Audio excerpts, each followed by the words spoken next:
No, wait, hold on. I'm back. I'm back from London. Greetings, everybody. Teching 101 here. Barry was watching the house while I was gone. Everything seems to be okay.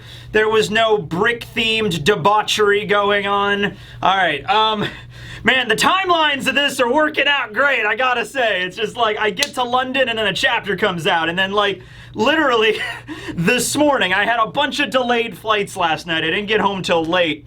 I wake up, and I'm like, I'm gonna check my phone, and I just knew. I have like a psychic sense at this point. I like knew that new chapter was gonna be out, and I just like, yep, okay, we're doing it, all right. But you know what, it's all okay. I don't even feel tired. You know why? Well, probably jet lag hasn't hit me like a truck yet. But the other reason is because I spent a week in London. We went to MCM Comic-Con. Rustage had a panel there. We did an Isekai One Piece D&D panel. That was amazing. There was more people in the panel than they could even seat. So that was really cool. And I got to meet a bunch of my fans. A bunch of all of our fans came to the panel and Rustage's booth, got to talk to people, got to shake hands, got to sign autographs. We had posters. It was so much fun, and I feel re-energized. I'm like remember the, what was it, the Duracell bunny? Or the Energizer bunny. Remember that Energizer bunny back in the day? The commercials? Yeah. I feel like that right now. Oh God, I'm gonna sleep good tonight. All right, One Piece chapter 1116 review titled Conflict. Cover page, Yamato still has not left on the journey yet, still in the flower capital. Osuru gives Yamato some medicine and dumplings. Not Osuru the Marine, although actually, funnily enough, we are going to see Osuru the Marine coming up, and I'm going to be doing an Osuru video next week. Not this Osuru, Kinemon's wife, although I guess I could do a video on Kinemon's wife. Who wants to see me do a video on Kinemon's wife?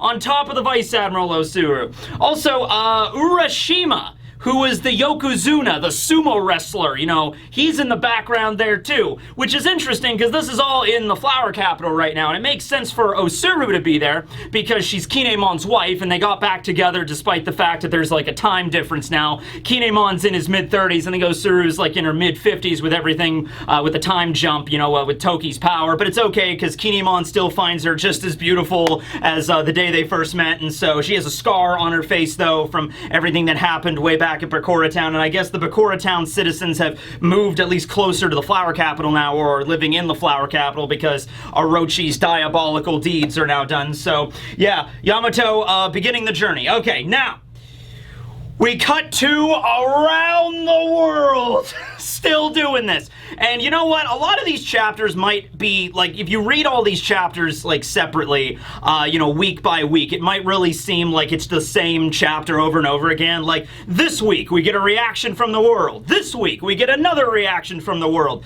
I really look forward to reading all of these chapters in the tankobon format with just one after another. And in fact, this chapter is a little shorter than the rest. A little fewer pages there. But, yeah, it is actually kind of cool that we are once again spanning the entire scope of the planet to see every single person's reactions, okay?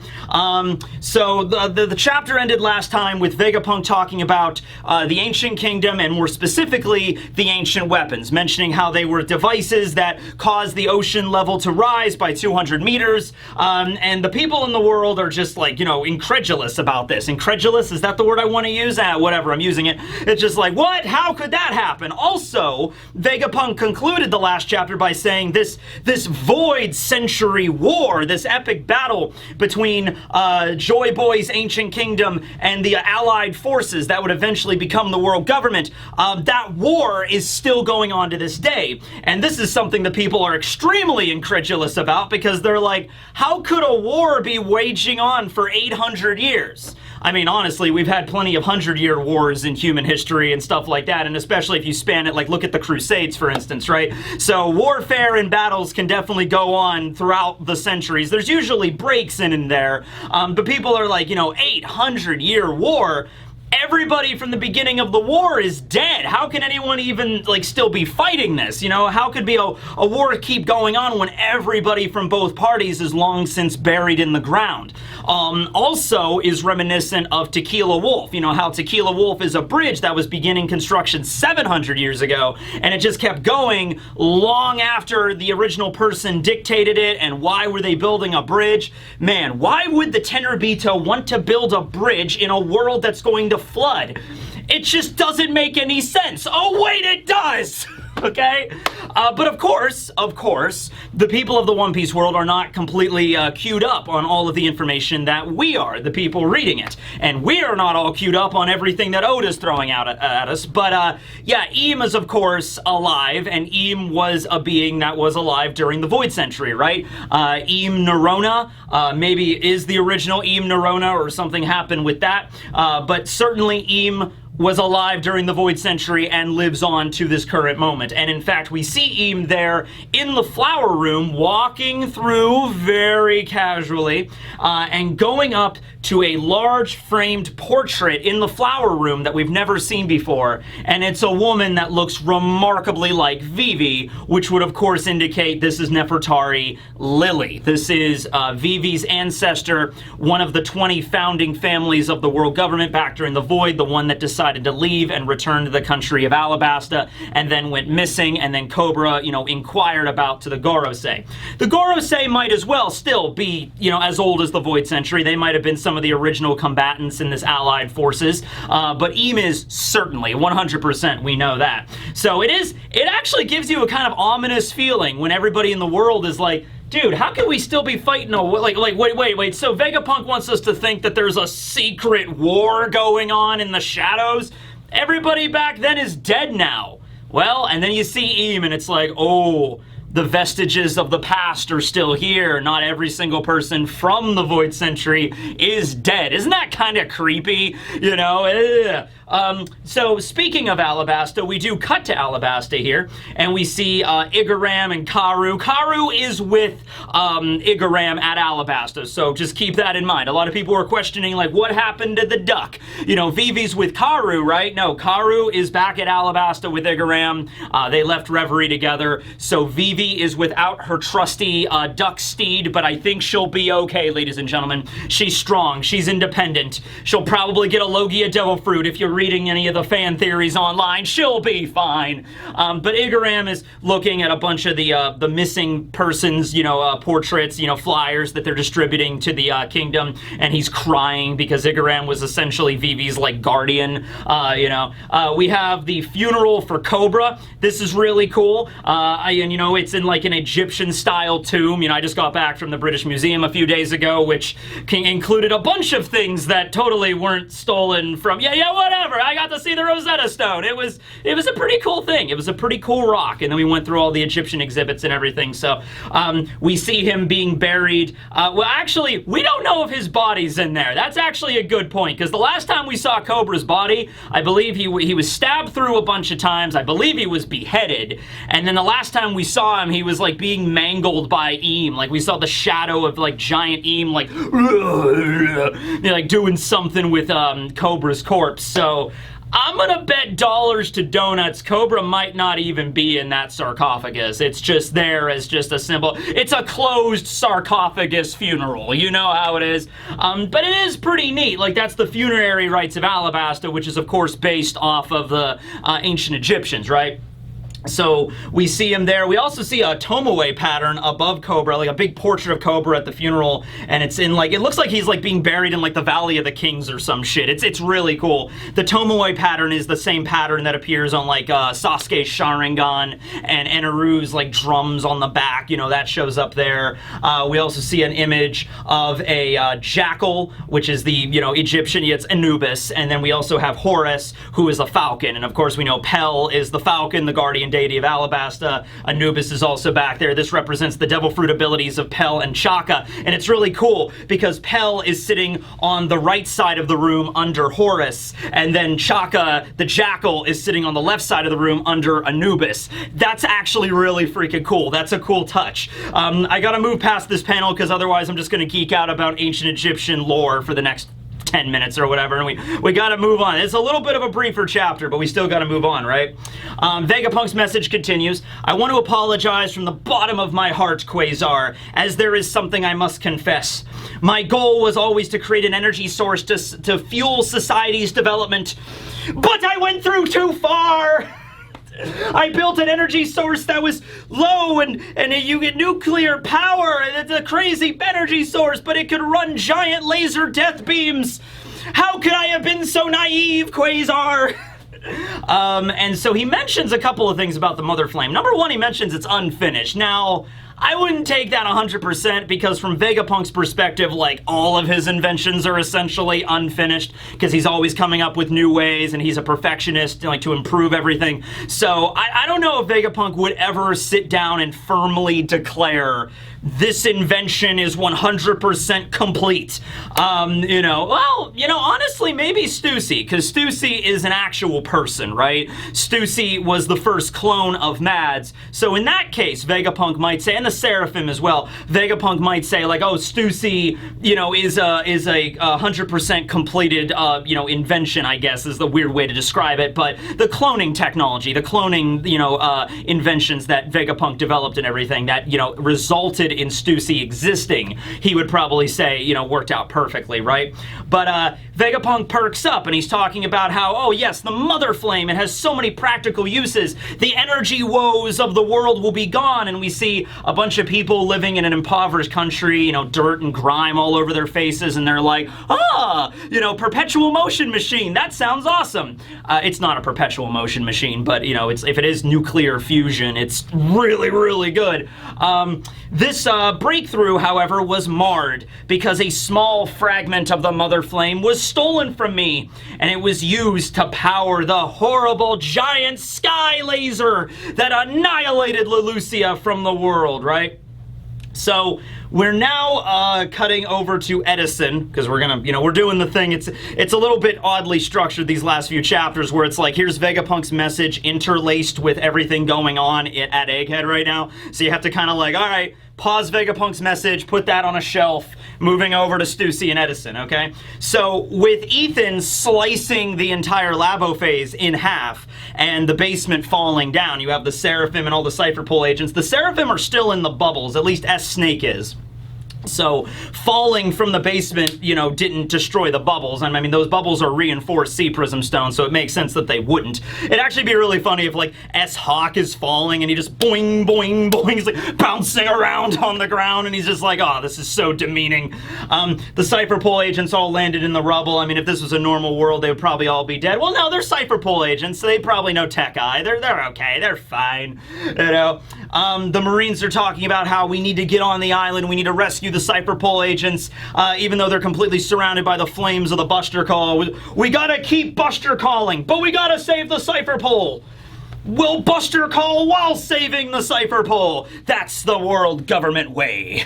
Alright, so, we have a moment here where Edison is describing everything that happened, just like, oh yeah, one of the elders must have jumped up and, reached the Labo phase, slicing the basement, it fell down. I'm not going to be able to expand the clouds anymore, so they really got to get out of there. And Edison, once again, is pleading with Stussy, get out of there, you gotta leave, seriously.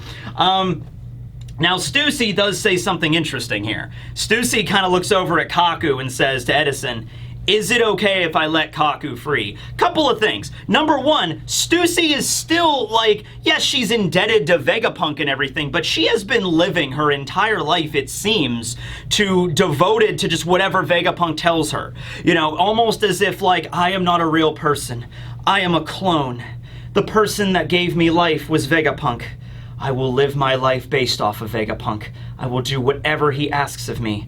That will be my purpose. And Vegapunk keeps telling her again and again and again, like, you are your own person. You do not need me to, you don't need to look up to me. I mean, you could look up to me, but, like, you don't have to, like, listen to, like, everything I say. Like, you're my butler or something, you know what I mean? Like, you are your own person. You don't have to describe meaning to what I give you. You can make your own meaning because you're a human. You're the same as everybody else, right? And so even now, when everything is shit is hitting the fan, shit is fitting the fan, all this stuff is happening, Stussy is still, like, asking Edison, who is a Vegapunk, like, is it okay if I free Kaku, right? And, you know, Kaku at this point is, like, sitting in the bubble and is like, whoa, really? Okay. We actually don't get a lot of Kaku's responses here. We get one scene with his face, which is, I'll get to that in a moment. But, you know, she asks, you know, hey, I don't want him to suffer the consequences of all this stuff happening. I mean, like, can you imagine we just leave him on this island to have the entire lab destroyed and then burned down? He'll probably just end up getting executed by either the Gorosei or getting killed in the crossfire. He doesn't deserve this. And, you know, also, I worked with the guy. You know, Stussy brings up that, like, yeah, we were part of the same squad. And Edison even says, it didn't even occur to me that you guys were friends. Sorry for ordering you to turn on them, because the thing that just happened actually in the anime, where Stussy went all sexy vampire succubus and, like, attacked Kaku and Lucci, because that's what Vegapunk ordered her to do. But it was really, honestly, something she kind of had reservations about. Now, I don't think Stussy was on such good terms with Lucci and Kaku as, like, the rest of Cypherpole 9 were, because Cypherpole 9 all grew up together on that island, like, training. Stussy was probably also taught, but her story's a little bit more complicated, right? She eventually ended up being Cypherpole 0, and she was also in the underworld and everything like that, but she was actually a good person working for Vegapunk and everything. But even despite all of that, I think Stussy's the kind of person that every connection she makes, even if it's with Lucci and Kaku, she kind of cherishes, because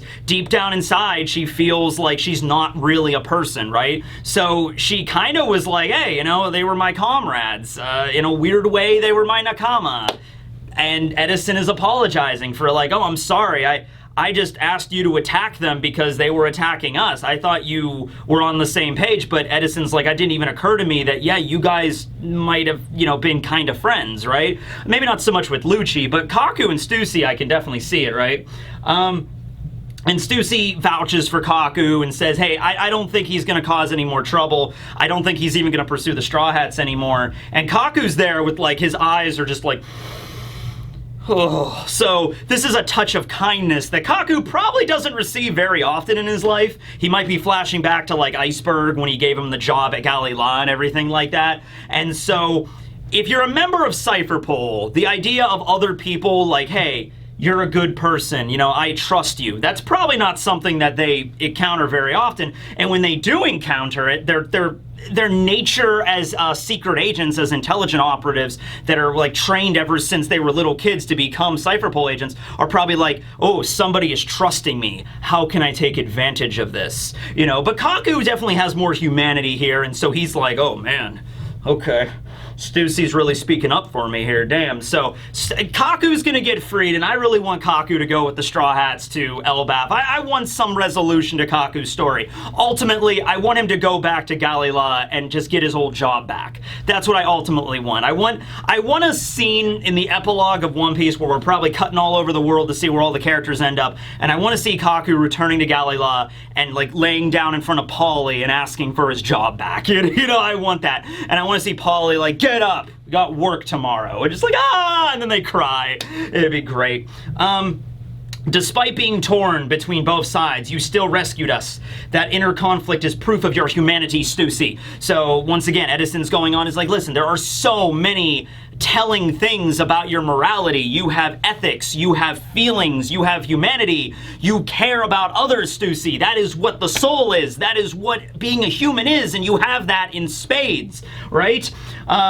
Do as you please. Just please keep on living. That's my, if you want me to give you an order, keep on living the way you want to live. That's my order to you. And then Stussy begins to cry and just like, yes, sir. Okay. We don't see any more of that. We don't see if, like, Stussy, you know, popping Kaku out of the bubble or what Kaku says about any of this, but I assume Kaku's not going to immediately, like, oh, Stussy, you freed me. I really cared about Shigan, Rankaku! Shouldn't have trusted me, I'm a giraffe! You know, I don't think he's gonna do that. I think he's just gonna be like, alright, it's okay, let's get out of here. Let's find the Straw Hats and get the hell out of this island, right? Okay, cutting over back to the message now, Vegapunk mentions that 2 weeks after the fragment of the Mother Flame was stolen, that is when the Lulusia event occurred. And remember, Lulusia was covered up. A lot of the nations of the world don't even know it vanished. All right, we cut to the Revolutionary Army base. We see the vice commanders there. We see Moda, who is the lady, the farmer girl that Ace met in the cover page. That was also from Lulusia. And it's funny here because when Vegapunk mentions Lulusia, Moda is like, Lulusia? Now, like a question mark. And the reason she's saying that is because, like, oh wait, Vegapunk's talking about my home island? What does my home island that mysteriously vanished in a giant flash of light have to do with anything, right? But it's funny because she says Lulusia with a question mark, like, Lulusia? The place I was born? I have no memory of that place. It never existed. No, it's just like, what? I later got the news, Quasar, that the entire nation mysteriously vanished without a trace. Before long, my equipment registered the difference of earthquakes, you know, like the sea level rise that he mentioned earlier, right? We see Komil. Komil is the vice admiral that's in charge of G2, which also appeared in Ace's cover story with Lulusia. So Oda ties that all back in, and I love it, with a nice little bow on top. Komil's even drinking the coffee from Moda's farm, you know, the milk from the farm, and then put it in the coffee because the coffee was really bitter. It's a whole thing in Ace's cover story, right? So Vegapunk continues and says that, I bet my pride as a scientist that the only way that the island of Lulusia could vanish is due to a weapon powered by the Mother Flame. Kind of shown in this chapter, it is Uranos. It is the third ancient weapon because we talk a lot about the ancient weapons coming up here. But Komil's there. Moda is crying like, why would somebody do that to the Lucia? We were a humble nation led by an evil vampire. Why would anyone nuke that place? We see King Prudence. Oh, wait, no. King Elisabello II of the Prudence Kingdom. There we go. He's the guy. He's the king punch guy. He's just like, yeah, remember back when my punch that could stagger a Yonko, that was like a huge feat? Yeah, well, you know, that guy, right? So he's like, Lulusia's gone? Check on this at once. And then his ministers go to, like, confirm the extinction of Lulusia there, because a lot of the other kingdoms didn't even hear about it. My very own invention was used to power an ancient weapon. So yeah, it's Uranos, because we know where Pluton is right now, and we know Poseidon is Shirahoshi, so process of elimination, there's only one left, you know what I mean? Vegapunk then bows in the message. He bows to the entire world and says, the motives and origins of the perpetrators are a mystery to me, but in the end, it always boils down to one truth. I am an accessory of mass murder. I cannot express how remorseful I am for my part in this. I am truly sorry. So this really is like Vegapunk's Oppenheimer moment. This is like, I have become death, I have become destroyer of worlds kind of shit, right? Where it's like, I created this energy source, and I was gonna use it to help the world, and then some people stole it, somebody stole it from me. It's the world government, obviously, they're the ones that utilized it. We're gonna see specifically here, it was York in a moment. But, you know, use that to cause mass harm. You know, there were, you know, he says mass murder here. I mean, I don't know how many people lived on Lulusia, but it was a pretty sizable island.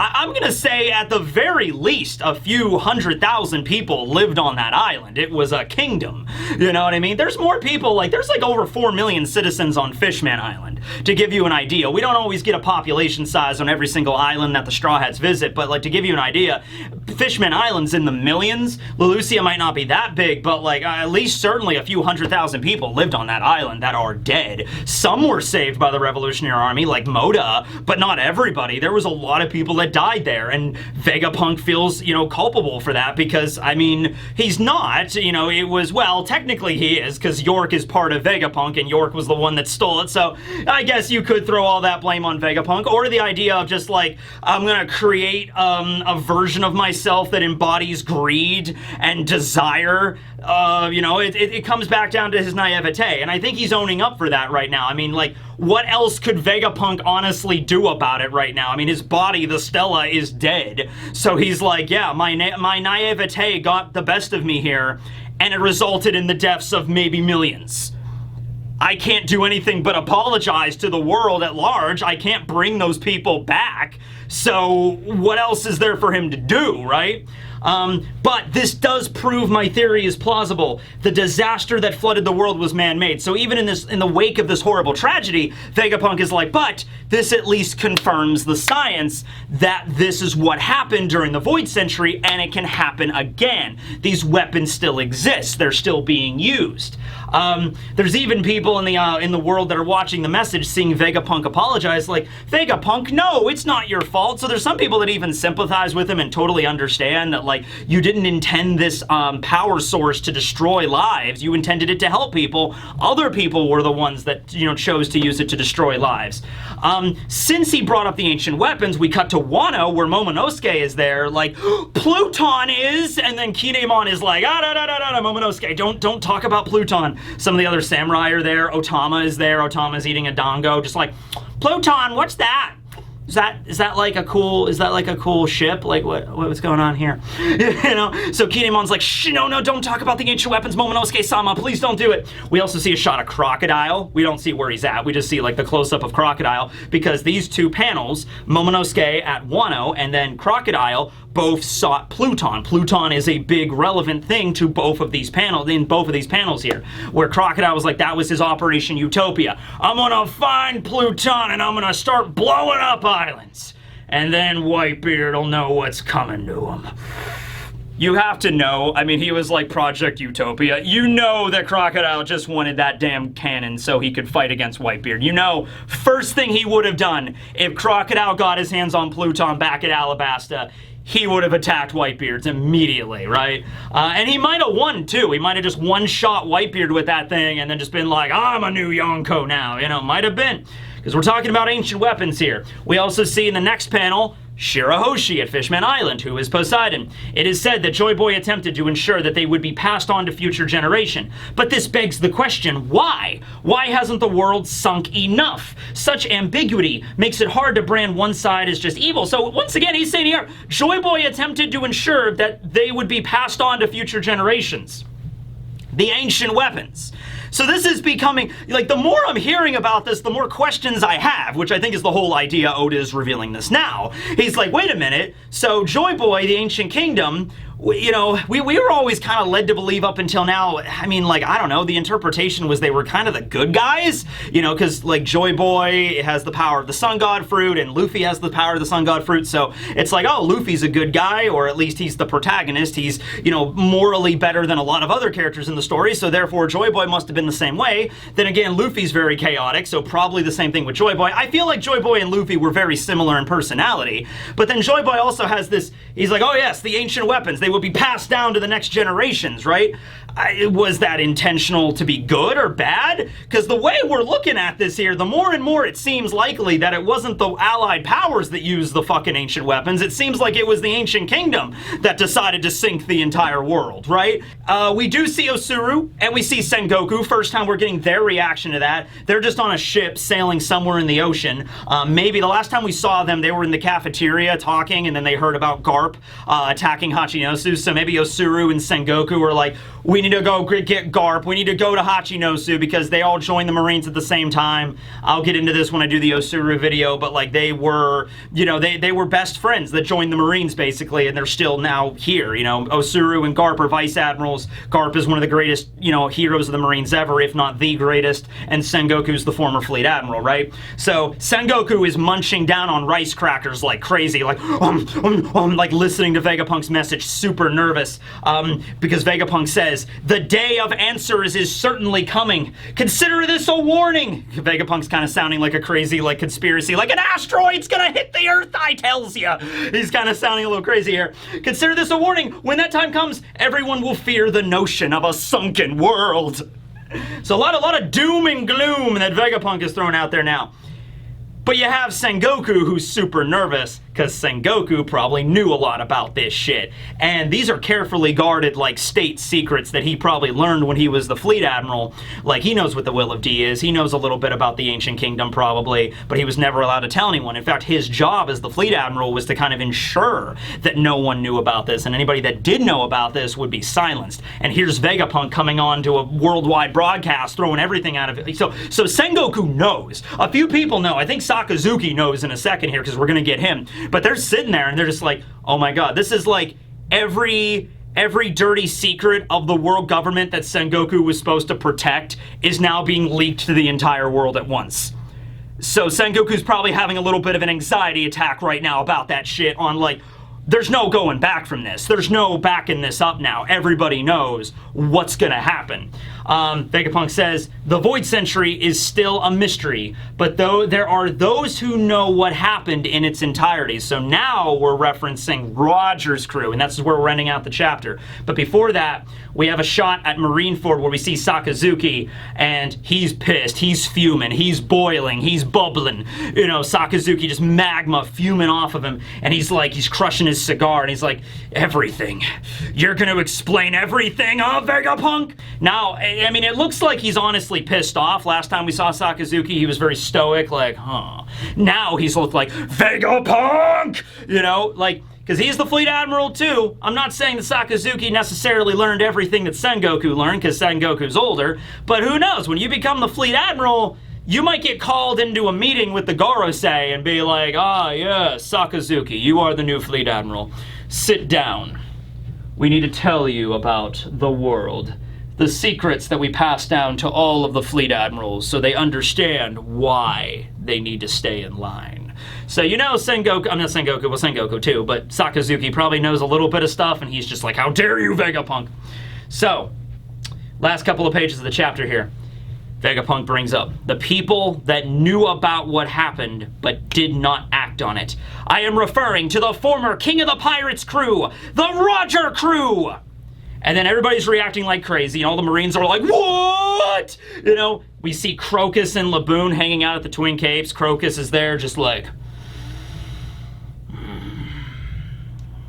you know, okay, oh boy. And then we have Kenzen Island, where all the long arm tribes are at. This is where Brooks spent most of his time at during the, you know, the 2-year time skip. We see his former managers there. Like, why would pirates know about the world's secret? That's dangerous, right? Then we have a scene with York very briefly, where York is kind of conflicted. Number one, York is like, wait a minute. How would the Stella know that I stole the Mother Flame? So, obviously, York was the one that took a fragment of the Mother Flame, gave it over to the Gorosei. They used it to give to Eam to power the giant cannon Uranus and nuke Lulusia, right? However, she's like, how could you have known about that? I cut off memory synchronization. It shouldn't have been possible. And Vegapunk, the Stella, is always a bad liar and a horrible actor. And when York revealed herself as like, I'm the traitor, the Stella was directly and very clearly shocked by that. Now, you know, it's interesting because I think Vegapunk in his brilliance could probably figure out when part of his invention has been stolen. He probably didn't know by who. He didn't suspect York and the other Vegapunks because he's just too naive. But the idea that Vegapunk would be like, 10% of the Mother Flame seems to be missing. That's not good. You know, the fact that he would be able to sense that with his technology seems kind of like he should be able to do that, right? However, York does realize something, and she realizes where the Den Den Mushi is, where the visual transponder snail that is sending the distribution one that is live streaming this message to the world entirely is. You know, you must have known the government's plans for a while now, otherwise you wouldn't have set all this up, and you wouldn't have hidden the snail. Elders, and she goes on the comms, it's like, I know where it is. And like, oh, and then we see Saturn and Ethan and Marcus there. And it's like, where is it? Are you sure? It's like, yes, it's down in the fabrication stratum. It's in the Iron Giant. He's guarding it. And then you see the Iron Giant, like, shambling through the flames. Alright, who had money on the Iron Giant protecting the distribution Den Den Mushi? I know a few people did. I know a few of you people did. I saw it in the comments. Alright, you, okay, you get the payout. Alright, I don't have any money. I don't have anything. But you get the payout, you get the payout, you get the payout. Alright, who got it? Okay. You know, what was that? You know, it was a 25 to 1 odds. Okay, there you go. We're good. Alright, there you are. Congratulations. You got it right. Okay. So you see the Marines attacking it, and nothing's working on the thing because it's a huge Iron Giant. So we'll see what happens. We'll see how this thing holds up to the Gorosei. Dude, it would be so freaking cool if, like, Ethan goes down to try to cut the damn thing. We've seen all the things that Ethan could cut. He brings down the Shodai Kitetsu armament hockey on top of the Iron Giant. Maybe it dents it, maybe it, like, boonk, but it blocks the attack. It just Like, oh man, it's made of sterner Void Century material. Dude, that'll be so cool. I don't think they're going to be able to destroy that thing easily. Not as easily as they were everything else, right? We do see, by the way, a single shot of Jew Peter in the sandworm form inhaling all of the Cypherpole agents. I don't think the Seraphim are included in that. But so Peter is either killing them all or saving them. This brings up questions. I would assume probably just Sucky trying to trap Luffy and Dory and Broggy, and maybe they're just caught in the crossfire. I can't imagine Peter is like, I will inhale the Cypherpole. Well, maybe he wants to save the Seraphim and the Cypherpole are just caught in that as well. I'm just going to inhale them all and save them for later because we do need the Seraphim. So that might make sense there. I just don't think we see the Seraphim in the bubbles at all there in that shot. But anyway, yeah. So we know that the Iron Giant is in fact guarding the Den Mushi. Okay, last page of the chapter. Vegapunk talks about the Roger crew. I'm sure they knew our entire lost history, so why? Why, damn it, did they just let them fade into history and not tell a single soul? Why didn't they act? So Vegapunk's actually getting kind of pissed here. He's like really just like, it just makes no sense. They went to Laugh Tale, they found it. They found the One Piece, they learned about the Void Century, they know everything that happened. And yet they did nothing! Nothing! And so the last scene is we cut back over to Shaki's ripoff bar at Sabaody, where Rayleigh is drunk. He is wasted drunk, okay? He is beyond whiskey dick drunk. He is just... like his face is slumped over the bar with a freaking glass of his like 21st whiskey, you know, he's just on it. Shaki's in the background like beating up a pirate who didn't want to pay because it's the rip-off bar, right? Well, Shaki's like, haven't you had enough booze, Ray-san? I mean, you're getting a little bit more wasted than usual. And Rayleigh's like, oh, I'm all washed up, Shaki. Just like old Vegapunk here. Bunch of old fucks going around blabbing about the secrets of the world. Don't be an ass and take all that crap away from the younger generation. That younger generation, they need to have fun. You know, a lot of old people tell you, you young whippersnappers, stay off my lawn. But I'll tell you what, Shaki. It's the young generation. They're gonna whatever generation exists in One Piece. We're gonna take over the world. Pass the torch, I say. And Vegapunk is just blabbering away, telling them all the secrets of the world. Spoiling the entire One Piece story. Piece freaking apple-headed bullshit. Just like, Rayleigh is so wasted. He is sloshed. He's smackle-dorbed. He's like sitting on the counter, and the last thing he says is, the thrill is theirs to seek now, isn't it, Roger? So he's just getting drunk thinking about Roger and the story of that Vegapunk is telling. End of the chapter, break next week, and it freezes on drunk Rayleigh. Oh, the drunk Rayleigh might be the best thing ever. Rayleigh just blabbering. I was like, Vegapunk, what are you doing? But it does bring up an interesting question. I mean, also, a lot of people mention this. I love this too. You know, people, like, Vegapunk's kind of taking the high moral road right now. Like, they knew about the Void Century. Why didn't they act? And it's like, yeah, kind of a big thing, you know, for Vegapunk to say that when he literally had this as a kill switch. Like, this message is only coming out because he's dead and he doesn't have to worry about it. Well, at least his Stella body is dead. It's still, you know, the satellites are still around and it's still kind of up in the air when it comes to, like, the brain in the jar, you know what I mean? But still, it's just like, you know, Vegapunk, I guess, technically is doing something about it, but it took him a while to do it. Maybe Vegapunk learned about this stuff, all this things all clicked together relatively recently. Rayleigh and the rest of the crew and Crocus and everybody, they've known about this for over 24 years now. All right, and they did nothing. And I'm gonna obviously break this down in a whole video because, like, there's, you know, this is really in depth. The idea that, and even the little caption there is, those who knew the truth just laughed. Okay, I'll bring this up to you. When Roger and the crew found the One Piece, or they arrived on Laugh Tale, they saw whatever was there, and they all laughed. Like, they all laughed. Odin laughed, Crocus laughed, Gabon laughed, Rayleigh laughed, Roger laughed. Everybody laughed, right? Okay. So you're thinking like, oh, it must be something funny. It must be something humorous. you know, what if they learned something super dark and they just laughed about it, and it's just because they didn't know how else to react to it? And then, like, because I'm trying to put this in perspective here. Okay, let me put it this way. Let's say whatever they found on Laughtail revealed all this information to them. It could have been the poneglyphs, it could have been something else, I don't know. But they found out all this stuff we're finding out now. They found about the sea level rising and everything. What if they even found about Eam? They found out the world government is ruled by Eam and everything like that. So after they found it, the Roger Pirates had a choice. They were given a quest, as it were, like liberate the world, or this is the situation, or go and defeat Eam, go and defeat the Gorosei, go and save the world, basically. And they decided not to do it. They did not heed the call to adventure. Now, there are a number of reasons for that. Roger was dying. He was very, very ill. And right after this event, after they found the One Piece, he disbanded the crew. Okay? They didn't go any further than that. It's a question that I guess, I'm sure people have asked it. I'm sure in all the videos I've made, I've probably asked it at some point too. But the question is like, how come the Roger Pirates never went up against the Gorosei, man? How come the Roger Pirates never went up against the world government? Like, we found the One Piece, let's take over, let's bring down the world government, let's finally do it. They were pirates at the end of the day. They weren't revolutionaries. Maybe they found out the Gorosei were immortal demons, and they were like, that's too much for us, you know? And yeah, Roger might have died shortly thereafter, but all the rest of the crew were in their fighting shape. I mean, what was stopping, like, Rayleigh from becoming the new captain of the Roger Pirates? And, like, Roger dies, goes to be with Rouge and has Ace, and then Rayleigh is like, we've been given a quest to save the world, men. Let's go do it.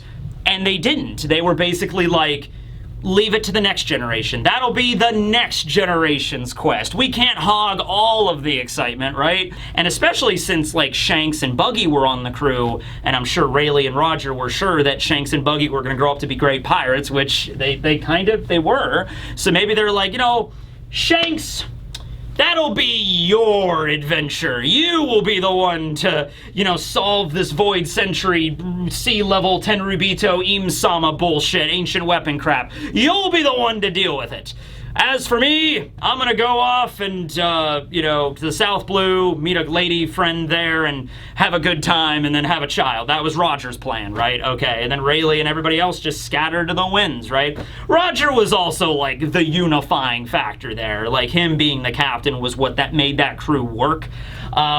But yeah, Rayleigh's here basically just complaining to Vegapunk about spoiling all the shit in the world. Just like, come on, Vegapunk, let the next generation have some fun and save the world and ancient weapons and all that bullshit. Okay. Oh, dude. A lot of stuff here. We got stuff about the Iron Giant to talk about, the Roger Pirate thing, learning more about the Mother Flame. The reactions from, like, Sengoku and Sakazuki are very interesting. You know, and then the whole thing with Stussy and Kaku, that's an interesting thing to angle at. So, and then the whole thing with Stussy and Kaku and everything. So, yeah, we will unpack this week. Apologies for last video, the last review, because it was in a hotel room in London, but I'm back now. I'm going to edit this, I'm going to get this up, and we'll get back to regularly scheduled programming. Thank you so much to every fan that came out to London MCM, and if you couldn't be there, thank you all as well. You know, if you couldn't make it for whatever reason, and it's okay. Will be plenty of opportunities in the future. I am going back to London again, like, that's definitely happening. I think I'm going to Japan next year, and, you know, there's other conventions. There's Techo, which is in Pittsburgh, that's coming up in July, so there'll be other opportunities. Okay, gotta get back to work and gotta unpack and put everything away. So thanks for watching, everybody. This will be Teching 101 signing out. Later, everybody.